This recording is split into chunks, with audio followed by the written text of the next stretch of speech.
Parabéns e grazas por continuar neste curso Platega sobre acoso e ciberacoso.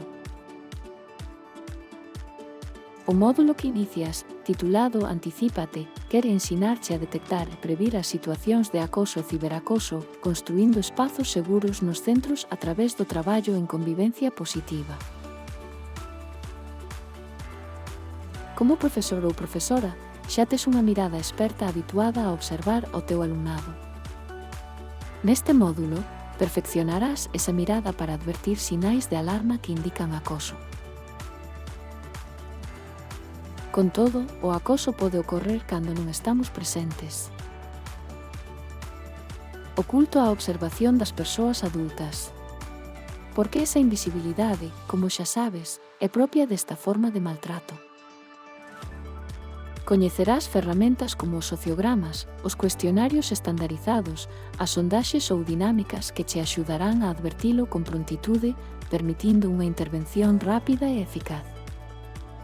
Educar en convivencia e para a convivencia positiva, a vez que damos clase, que corriximos, programamos e outro sinfín de tarefas, é todo un reto. Sabémolo. Pero tamén sabemos que é unha inversión que aumentará a túa satisfacción e o bo clima na aula. A convivencia non xorde por azar, senón que se construe. Aqueles centros escolares que contan con boa convivencia entenden que convivir é obxecto de aprendizaxe. Situana nun lugar central do que se ensina e do que se aprende. O centro educativo actúa de forma intencional porque programa e planifica como educar contra o acoso a través dos diferentes plans, como o proxecto educativo, o plan de acción tutorial, o plan de convivencia ou o plan de acollida. As comunidades educativas que contan cunha adecuada convivencia posúen equipos e liderados horizontais, comprometidos en buscar recursos de espazo e de tempo para educar na non violencia.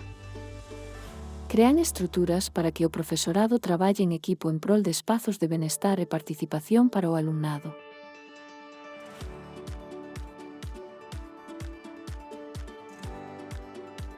Atopar os tempos e as persoas, unir sensibilidades comúns en favor da convivencia é sempre o maior reto, certo.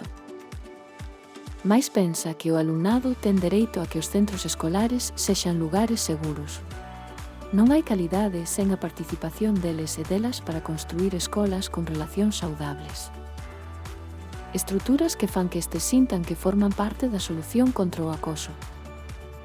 Neste módulo, falaremos dos diferentes sistemas de axuda entre iguais, como o alumnado axudante, a mediación ou a cibermentoría. Preténdese romper co individualismo nas clases, ese individualismo que xera frases como «porque se me meto van ir a por min».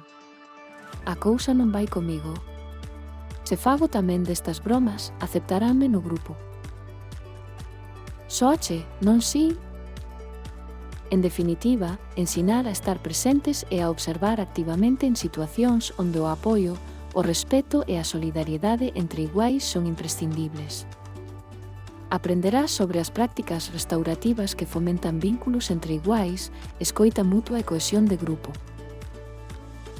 Aprenderás como afondar na educación emocional do teu alumnado, para que saiban coñecer as propias emocións, controlarse, entender os sentimentos dos demais, desenvolver habilidades para levarse ben e tomar boas decisións. Isto de xestionar emocións non é doado de facer. Ou si? E se buscas recursos para a túa aula e centro educativo, terás interese en coñecer programas que, avalados pola evidencia científica, demostraron ser eficaces para reducir o acoso escolar e o ciberacoso. Explorarás numerosos plans e programas que promove a Consellería de Educación no campo da convivencia. E tamén os do INCIBE enfocados na prevención do ciberacoso e na promoción do uso positivo, saudable e participativo da rede. Agardamos, como sempre, que sexa un módulo interesante e útil. Acoso e ciberacoso, coñece, anticípate e actúa.